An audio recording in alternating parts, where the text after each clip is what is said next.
So guys, I want to show you how the magnifier app works on iPhone. It is very cool. And if you are vision impaired, this is going to help you out so much.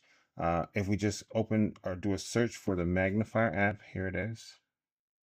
And I have everything turned on right now, but if you're first opening it and you don't see all this, just open up your settings.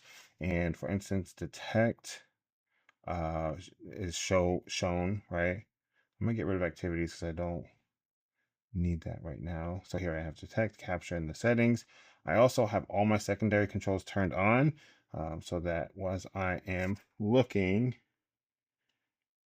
here we go, I can increase the contrast, for example, or change the colors, or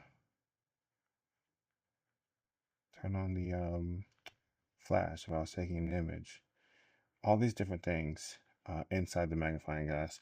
I can zoom in on this picture. I can move over on the picture. And if I'm still struggling to read the text, for example, I can hit the reader and boom, this is going to do its best to transcribe, hear what's on the screen. Now, what's also super cool about this is the detect one.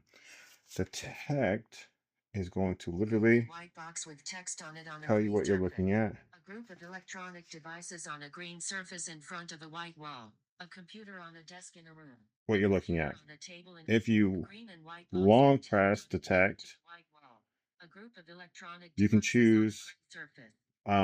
things to look for, right? So for doors, right? I'll turn this on. And if I scroll over here, turn it on. Two doors detected, door 8 there we go. handle or knob. Telling me exactly how far it is away. Turn this off. It's super cool. So that's just doors. There's people, there's scenes, which is what was reading everything off. There's all these different things for accessibility inside the Magnifier app. It's dope.